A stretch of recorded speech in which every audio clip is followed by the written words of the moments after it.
যেহেতু সম্মানিত সৃষ্টি আমরা, আর আমরা এমন একটা কালামের কথা শুনতে আসলাম যেখানে সবার কথা আছে। মানুষ পদবাচ্যে যারা আমরা বিবেচিত, তাদের জন্য আল্লাহ দিয়েছেন কোরআনের আলোচ্য বিষয় মানুষ। কি বলেন তো, কোরআনের আলোচ্য বিষয় কি মানুষ? কোন মানুষ? এই যে বায়ানুল লিন্নাস, লাম শব্দটা আমি আরবি গ্রামার অনুযায়ী যেটা দেখেছি, এটা জীবিত মানুষদের জন্য ব্যবহার করা হয়। এই যে বায়ান, এই যে বক্তব্য কোরআনে আমি আল্লাহ দিলাম, এটা মরা মানুষের জন্য না, এটা জীবিত মানুষের জন্য। কিন্তু আফসোস, আমাদের জীবিত মানুষদের সামনে কোরআন ব্যাখ্যা করা, কোরআন শোনানো, বোঝানো আমাদের এই দেশে বড় কঠিন হয়ে পড়েছিল এবং এখনো অনেকের জায়গায় কঠিন হয়ে পড়েছে। যারা জীবিত মানুষদেরকে কোরআন শোনাতে দিতে চান না, কারি সাহেবের মতো কানে হাত দিয়ে তেলাওয়াত করলে শুনতে চায়, কিন্তু ওই তেলাওয়াতকৃত আয়াতগুলোই যদি ব্যাখ্যা করা হয়,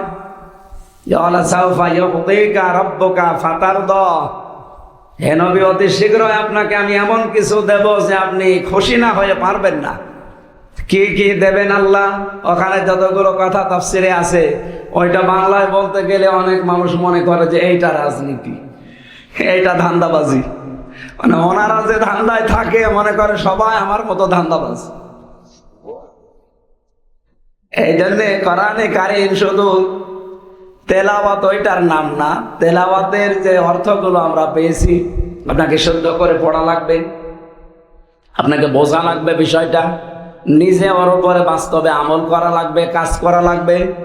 4 নম্বরে ওইটা যেন মানুষ মানতে পারে সেই পরিবেশ তৈরি করে দেওয়া লাগবে। এইটার নাম তেলাওয়াত। হাক্কা তিলাওয়াতের ব্যাখ্যায় এইটাই লেখা আছে ফি জিলাল কোরআনি। সাইয়্যিদ কুতুব রহমাতুল্লাহ আলাইহি বলেন, কেউ যদি হাক্কা তিলাওয়াতি, এর হক আদায় করতে চায়, এই 4টা বিষয় মাস্ট বি, তাকে মানা লাগবে, শুদ্ধ করে পড়া লাগবে।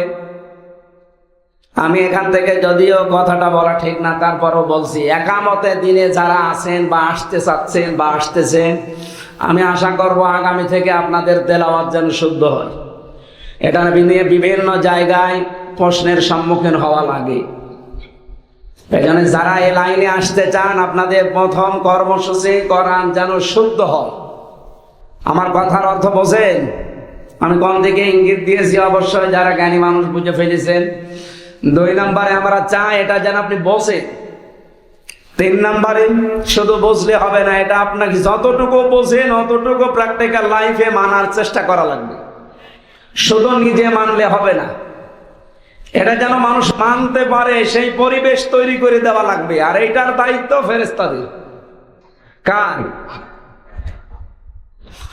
আল্লামা শহীদ দেলাওয়ার হোসাইন সাইদি রহমতুল্লাহ আলাইহি যতদিন তিনি কোরআন শুদ্ধ করে পড়েছিলেন, এই দেশে তার শত্রু ছিল না। তিনি যতদিন না ছিল না। আল্লামা আহমেদ শফি রহমতুল্লাহ আলাইহি উনি যতদিন কোরআন শুদ্ধ করে পড়েছেন, ওনার শত্রু ছিল না এদেশে। যতদিন উনি বুঝেছিলেন কোরআন, শত্রু ছিল না। যতদিন তিনি ব্যক্তিগত আর পারিবারিক জীবনে মেনেছিলেন, কম বেশি শত্রু ছিল না। যেই বলেছেন আমি এটা মানাতে চাই মানুষদেরকে, নবীর সম্মান যেন কেউ নষ্ট করতে না পারে সেটা আমি মানাতে চাই, তখন যে তার নাম পর্যন্ত পাল্টিয়ে দিয়েছে জালেমরা, দিয়েছে তেতুল হুজুর। ওনার নাম কি তেতুল হুজুর? কি সুন্দর নাম, আহমেদ শফি, নামটা পাল্টিয়ে দিয়েছে। শহীদ আল্লামা সাইদির নামও পাল্টিয়ে দিয়েছে দেল্লু শিকদার। ওনার নাম কি দেল্লু শিকদার? ওনার সার্টিফিকেটের নাম দেলাওয়ার হোসাইন সাইদি। আপনি দেখেন দাখিল পরীক্ষার সার্টিফিকেট, অথচ নামই পাল্টিয়ে তার বিচারও পর্যন্ত ওই নামে করে দিয়েছে জালেমরা।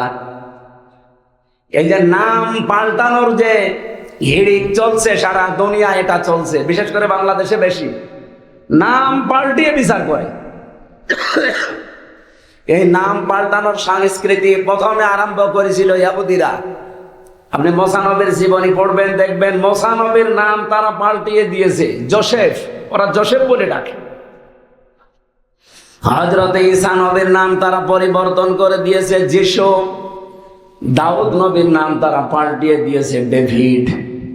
ইব্রাহিম আলাইহিস সালামের নাম তারা পাল্টিয়ে দিয়েছে আব্রাহাম। হযরতে জাবির রাদিয়াল্লাহু তাআলা আনহু একজন বিখ্যাত সাহাবী, তার নামও পাল্টিয়ে দিয়েছে আল জাবরা।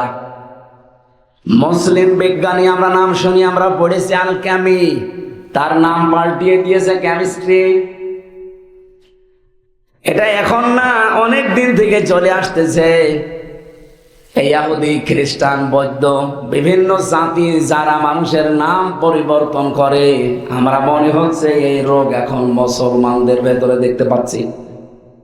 এই 15.5 বছরে তো একেবারে হিড়িক চলছিল, যেখানে যা পেয়েছে কেটে কেটে নাম পাল্টিয়ে বাবার নাম দিয়েছে, এমনকি টয়লেটের নামও দিয়েছে বাবার নামে। আমার নামও পাল্টিয়ে দিয়েছিল, আমার নাম দিয়েছিল পিসকে হুজুর। আমার রিমান্ডে নাম বলতো না, বলো পিসকে হুজুরে নিয়ে আসে।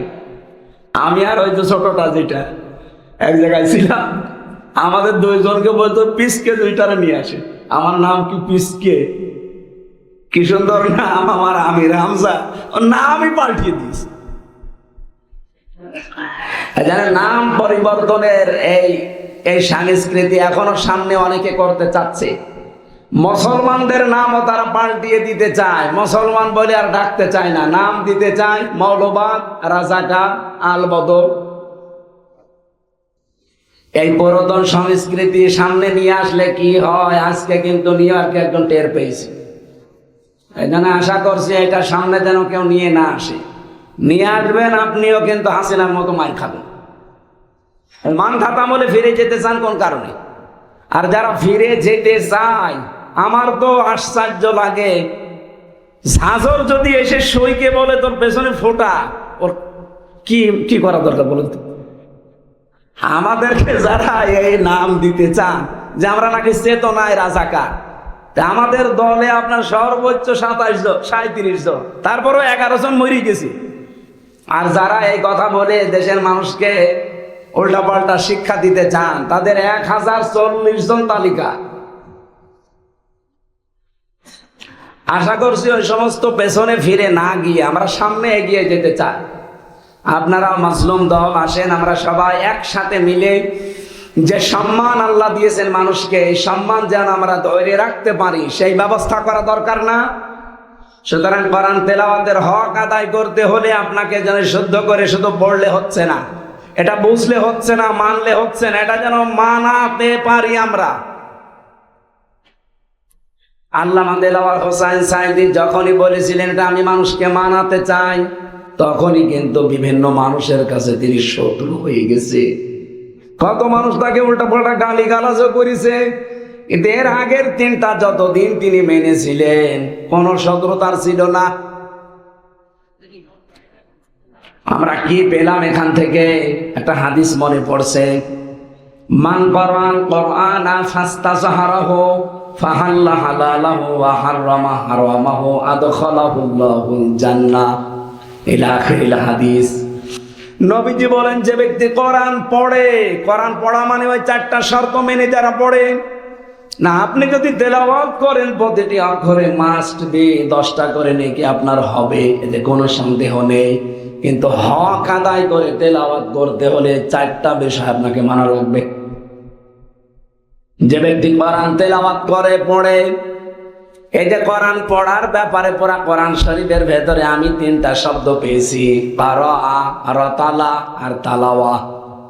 কোরআন যদি কেউ পড়ে আর কোরআনকে ইজহার করার চেষ্টা করে, ইজহার করা মানে স্পষ্ট করা, এটা তো হচ্ছে তাসবিদের কায়দায় চলে গেল না। এখানে আধুনিক যারা ব্যাখ্যাকার, এই ফাস্তাজহারাহু শব্দের ব্যাখ্যা করতে গিয়ে মুহাদ্দিসিন ইকরাম লিখেছেন, এখানে কোরআন পড়ার পরে কোরআনকে যারা বিজয়ী করার চেষ্টা করে, এইটাই আমরা বাংলাদেশের মানুষকে বোঝাতে পারি না। এই লোকটা আজ মনে হয় 30 বছর চিল্লাচ্ছে এই জিনিসটা বোঝাতে, আমিও আজ 8-9 বছর চিল্লাচ্ছি এইটা বোঝাতে, তো মানুষকে বোঝাতেই পারি না যে কোরআন পড়লে কোরআনকে বিজয় করার জন্য চেষ্টা করা লাগবে। কোরআন যদি বিজয় না হয় তাহলে আপনি হালালকে হালাল জেনেও মানতে পারবেন না, হারামকে হারাম জানার পরও ছেড়ে দিতে পারবেন না। এরকম পরিবেশ বাংলাদেশে নেই, আছে মানে? আপনি এই দেশের একটা জায়গা দেখান যেখানে হালালকে হালাল জানার পরে মেনে চলা যায় 100 ভাগ। আপনি জানেন যে হালাল, তারপরও মানতে পারবেন না। কারণ হচ্ছে কোরআন এজহার নেই, কোরআন বিজয়ী নেই। কোরআন যদি এসে বিজয়ী হয়ে যায়, আপনি হালালকে হালাল মেনে মানতে পারবেন, হারামকে হারাম জানার পরে ছেড়ে দিতে পারবেন। কি হবে তখন?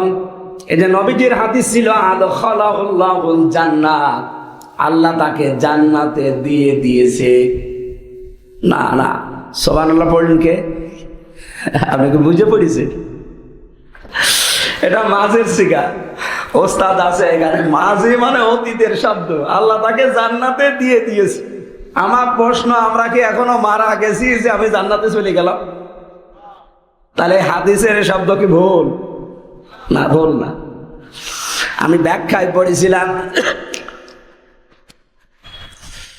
আমার ভাইরা টিকায় যেটা আছে ব্যাখ্যা এটা বলছে। এবার আদখালাহুল্লাহুল জান্নাত দেওয়ার কারণ হচ্ছে কোরআন যদি এজহার হয়ে যায়, বিজয় হয়ে যায়, আপনি হালালকে হালাল জেনে মানতে পারবেন, হারামকে হারাম জেনে ছেড়ে দিতে পারবেন, তাহলে আপনার বসবাসের জায়গাটা মনে হবে একটা মিনি জান্নাত হয়ে গেছে। আর আমরা ওইটাই চাচ্ছি। কথা বলেন না কেন?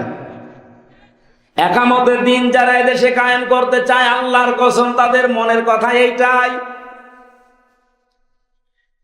আমরা এই যে 1150 কিলোমিটার বাংলাদেশের এরিয়া, টেকনাফ থেকে তেতুলিয়া, এখানে যেন আল্লাহর ভয় ছাড়া কোনো ভয় আমার অন্তরে আর কাজ না করে, এইরকম একটা পরিবেশ আমরা তৈরি করতে চাই।